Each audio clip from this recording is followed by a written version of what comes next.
Hello, welcome. Brand new episode of Gadget Nation, as you can see, with me, Adam Carruthers. Currently, I'm here at Overtime in Publica.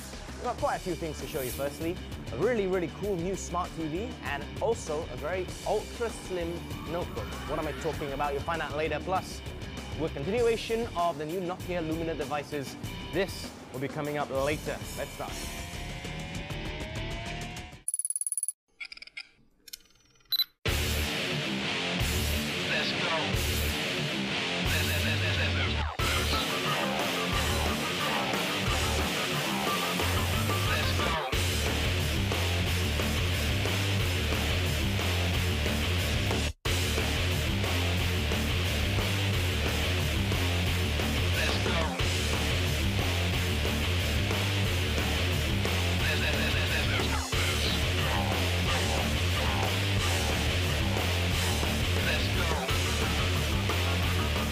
The objective of Enjoy is actually to reach out to as many Malaysians as possible. So being a partner with YouTube, we are able to reach out to many more Malaysians because our content will be available on multiple platforms. You know, you can view the YouTube videos on mobile phone, on your tablets, on your computer, and even if you don't have an Astro setup box, you're able to enjoy literally the Enjoy content. Right now, for the first phase of our launch, we are only offering selected content. So we have Astro Prima, Astro AWANI, Astro Oasis, Astro Xiao Taiyang, and Astro AEC.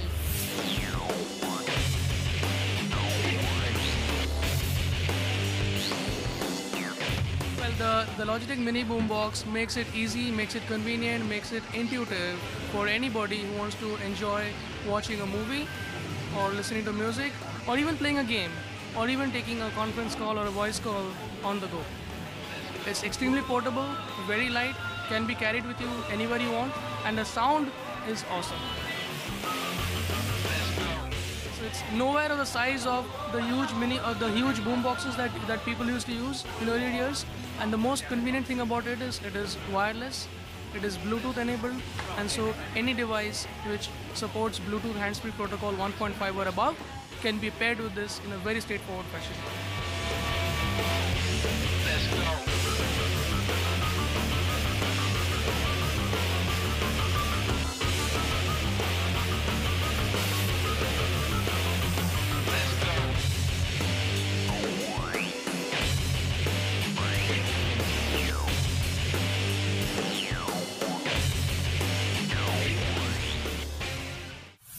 Do you remember last week I showed you something really cool? What went down at the Samsung Southeast Asia Forum 2012? Well, so many things on display, we couldn't fit it all into one episode, so here's part 2.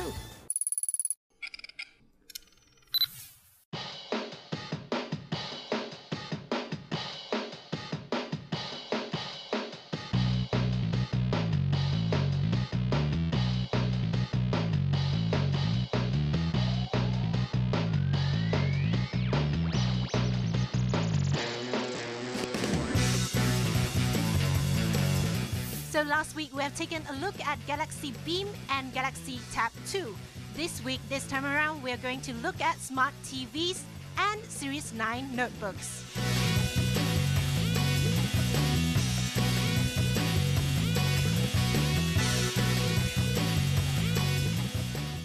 So here we are at the Samsung Series 9 booth. This time around, Samsung said that the Samsung Series 9 is 21% thinner and 28% smaller than the previous predecessor.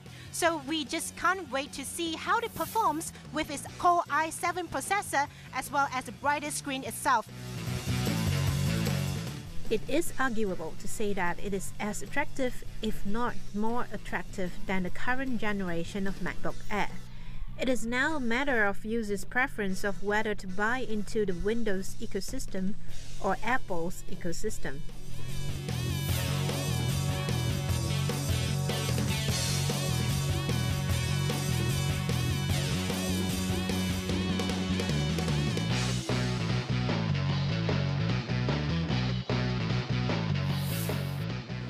So here behind me is the ES8000, one of the latest smart TV lineup by Samsung in 2012. So the highlighted points for this TV itself, along with the 7000 series, is the Smart Interaction feature and Smart Evolution Kit. So Smart Interaction feature enables users to communicate with your TV based on voice recognition, facial recognition, and motion control. And as for the Evolution Kit, there is a slot behind the TV where consumers, after you purchase the TV, you can upgrade and renew your TV from year to year based on a system on chip that is manufactured by Samsung. Content is king, and we believe that Samsung recognizes that. Samsung sets eye on building an ecosystem where consumers get to enjoy premium content through Samsung's hardware innovation. There are now more than 1,400 smart TV applications available, including Angry Birds. The number of third-party developers for Samsung smart TV applications has grown from 550 to 25,000 in just 2 years.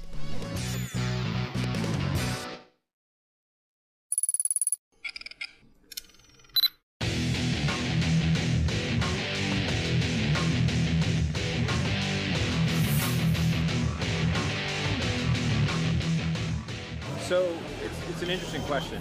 Malaysian users have always been very passionate users of YouTube. As I stated earlier, almost 1 million hours of YouTube videos are watched a day by users in Malaysia. From this passion, oftentimes businesses are there's a few ways that businesses can work with YouTube. One way is through advertising. They will now be officially able to target those Malaysian YouTube users. So if a global advertiser, a regional advertiser, or a local advertiser would like to target Malaysian users, they'll have the ability to do so. Additionally, we expect that businesses will embrace YouTube as a platform for marketing and the ability to really communicate directly with their users that are fans and be able to tell them about new products, better ways to use the products, or perhaps even interactive type arrangements. Yeah, I mean, we expect that businesses in this day and age will have a full spectrum of social media platform, of which YouTube will really be the core for many of these companies. So they will have a YouTube channel, which is very interactive and engaging in its own right. We also expect that they will work with other Google properties to the extent that they fit their needs, properties like Google+, where they can have a plus page for business, and they'll be able to interact with their fans and users and consumers there as well. And we find this to be very powerful because it really creates a two-way communication channel between the businesses and the users and allows them to develop a much deeper connection than was previously possible. So one of the things we'd expect, and you see this, a best practice, is that when you open a channel and you post videos and your users or consumers are responding, that someone from the business would be there, right there with them, responding and commenting on the videos themselves. And over time, users understand when these businesses have an authentic voice and are truly engaging with their customers and being able to offer them a kind of more in-depth look at their products and their business. So YouTube really allows for users to create a very personalized experience. So if you go to the YouTube homepage today and are logged in, you're allowed to subscribe to particular channels. And as you know, there's millions of channels across almost every potential interest in every language. So a user who may be living in Malaysia but very interested in German literature can go and subscribe to channels on German libraries, German literature, and be able to really follow that passion of theirs while still being at home in Malaysia.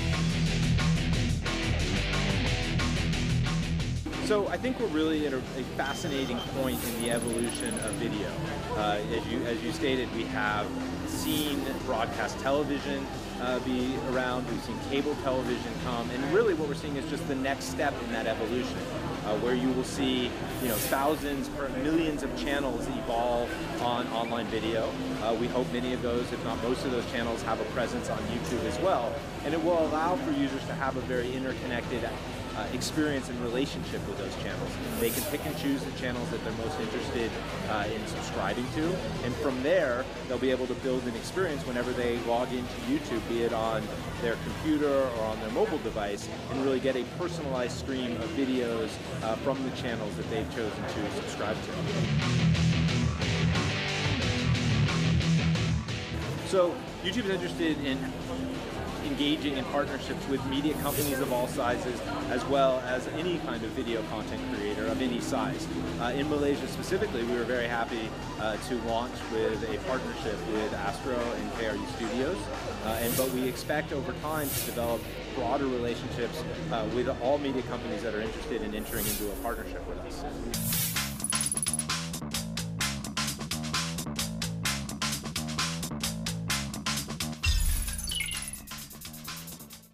Remember this last week? Pretty cool, right? The Lumia 800. Well, I have another one, the 710. How does it stack up against its bigger brother? Let's find out.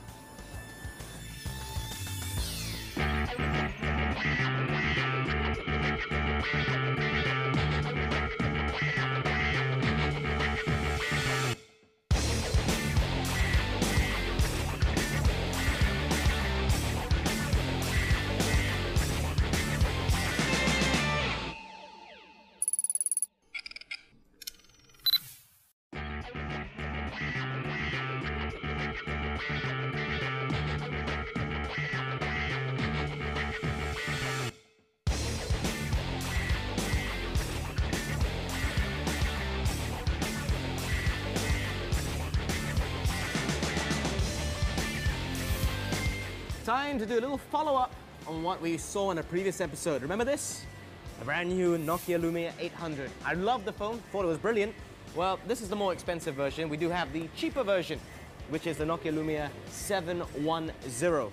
Now, straight off, I'll tell you the price, 999 ringgit. This one is a shade over 1,600 ringgit.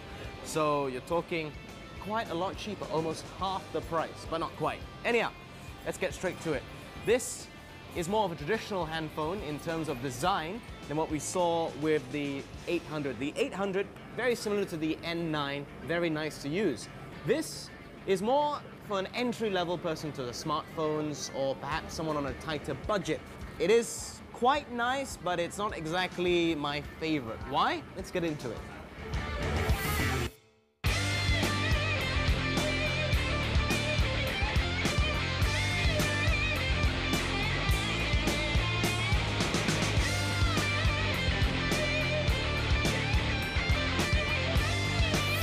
So, firstly, let's just look at the comparison in terms of size. This is a 3.7-inch screen, and it's not quite as nice as the 800. Why? It's not using AMOLED, simple as that. So it's not quite as vivid, not quite as strong as what we can see the other one, which is the 800. Now, just to give you a size comparison, in case you're wondering, that's an iPhone 4S. So it's give or take the same shape, albeit it is thicker. Now, on the front, it's very nice to use, although this has got a curved sort of feel to it, and it's much nicer to interact. This one, it's more of a straight design, more flat. It's not quite as engaging as the 800. Now on the back, however, it may feel sturdy on the front, but we do have these removable covers, which you can switch with different colors. So obviously that's appealing to the younger market. But this, you hear that, my microphone? It's not very solid feeling, it's a bit flimsy, not feeling very protective of the phone at all, as opposed to the actual front, which is Gorilla Glass, feels a lot better. Now another key difference is, you notice how these buttons here are all built in, and it's all just touch operated. Very simple, very nice. This has got a separate bar, as you can see right there. It does light up, and I mean, for a few seconds anyway, but it's a bit hard to press. It's not so nice. The feeling of interacting with the phone is just not quite there compared to its big brother, which is the 800.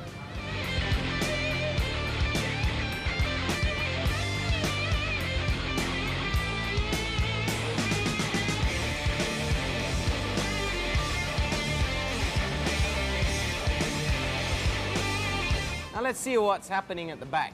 Now, I showed you the plastic cover. Well, it kind of attracts fingerprints quite a bit, so I'm not a big fan of that, but I guess when you can change it, you can clean it. It's a small issue. Right here, as you can see right there, is a 5-megapixel camera. with a flash. You'll get your snaps, you can upload them to Facebook and so forth thanks to the interface which is built in to the Windows experience. But apart from that, a bit substandard compared to other smartphones out there, so not the greatest, to be honest. Now, in terms of what's underneath the hood on this device, well, it's pretty much the same as the Lumia 800. We got 1.4 gigahertz Qualcomm processor, 512 RAM, so in terms of experience and smoothness when you're using it, you're not going to have a lot of problems. I can guarantee you that it is still as smooth as that, albeit not as nice to use. Apart from that, I'm not going to get into the details of the interface because it's exactly the same as that, and it's pretty much the same as all the others Windows 7.5 that we've seen on the show. They're all standardized and the experience is just as nice as we've seen already.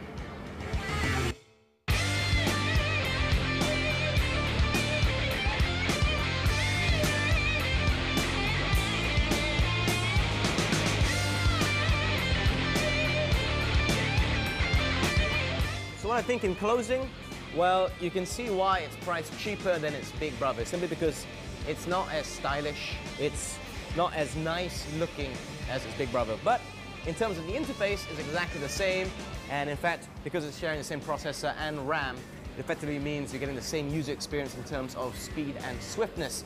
One thing that's holding it back for me, it's the memory. Now, there's no micro SD card slot, it's got 8 gigs here. If you are a heavy user in terms of apps, downloads, media files, whatever you want to put on, you might suffer. Now you can use Microsoft SkyDrive and you can access your content everywhere, but at the end of the day, I'm a bit more traditional. I like having all my files on the device and I can access them without having to worry about a connection and so forth, and actually paying for that connection and speed as well. All in all, you have to remember the price though. 999 ringgit means it's a good value phone, it's a functional phone. That's how I describe it. Not stylish, not sexy, but functional.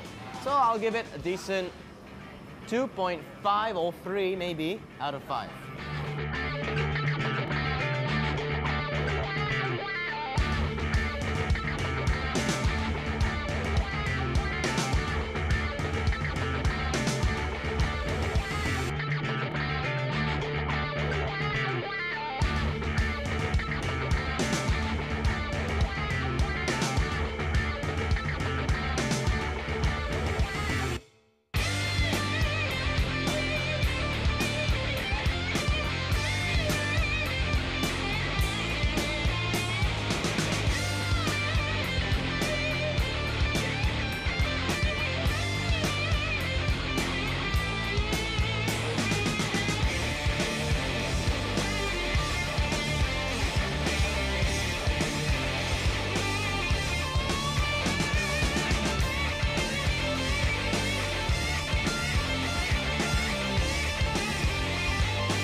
Oh, sorry, checking out the game, Litopus.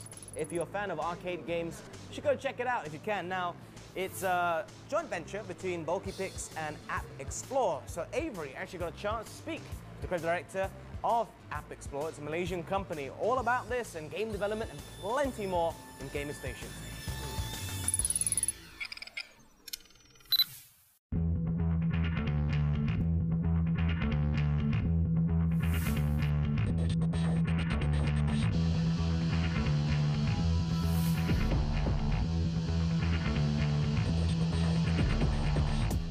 Hey, I'm Avery Score with another exciting episode of the Gamer Station, and we're continuing our insightful look into the Malaysian game developers scene. With me today are two movers and shakers, the first of whom is Adam Ham of App Explore. He's the executive director, and he's here to tell us a little bit about Litopus, which has been out for a week now in the iOS App Store. Adam, take it away. What is Litopus? Litopus is the latest state-of-the-art new mobile game on the iOS platform. The game dwells on a very rare species that is based on an octopus character that has entered the world of the beautiful world of the ocean, and it is the last species left surviving. It dwells into this beautiful ocean, and its objective is to save all the bubblies left out there. Now these bubblies are a little sort of fish that trail the protagonist of this little game and defend him against these sort of amorphic assailants. Is that correct? That is correct. How did you refine the gameplay mechanics? How did you guys arrive on that? Were they sort of group discussions? Was there kind of like happy happenstances? Well, that was the best part of it. When we got the group together, there was a total of about 5-6 of us that was brainstorming. We had about 20 different kinds of ideas. And we finally decided to go with the, based on our logo, which is based on an octopus logo, which has got 5 tentacles.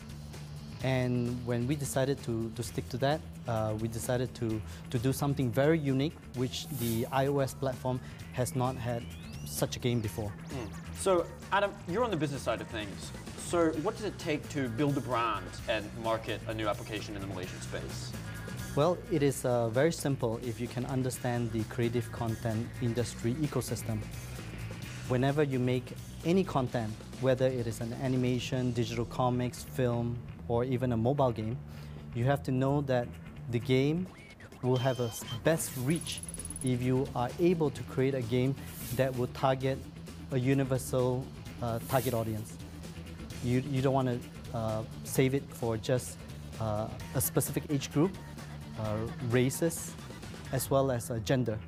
So in our case, for Lightopus, we're able to target a wide age group, all religion, whether it's male or female, as well as universally adaptable by all parties around the world. Furthermore, we have created our game in a variety of languages, in English, French, German, Italian, and many other European languages as well. Well, that's great. I think you have arrived on that universal appeal. And to hear more about that, we're going to be talking with your colleague Desmond. Adam, thank you for coming on the show and answering my questions. Thank you.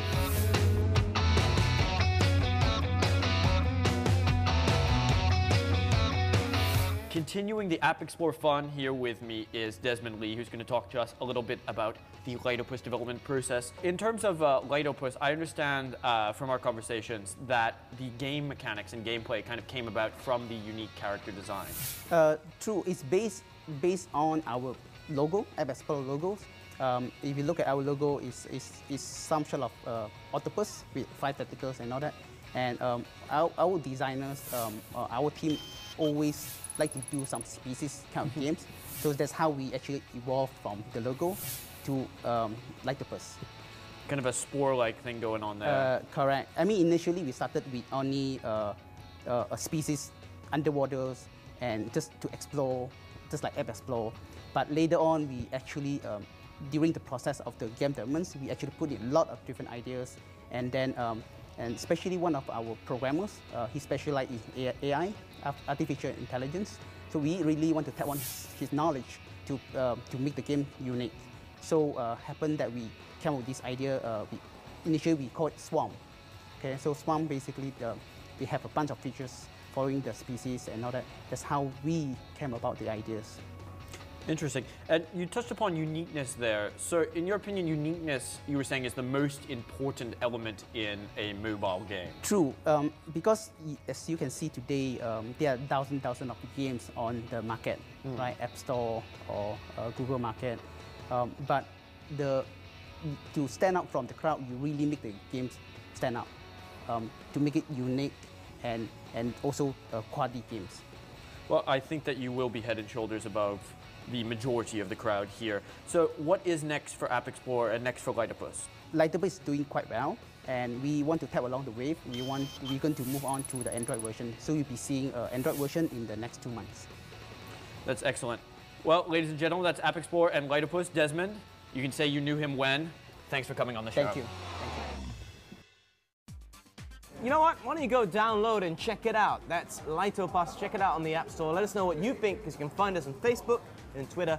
Look up GN Gadget. What you see in my hands, something special from Fujifilm. That's going to be coming up. So let me play with it first, and we'll see you next week.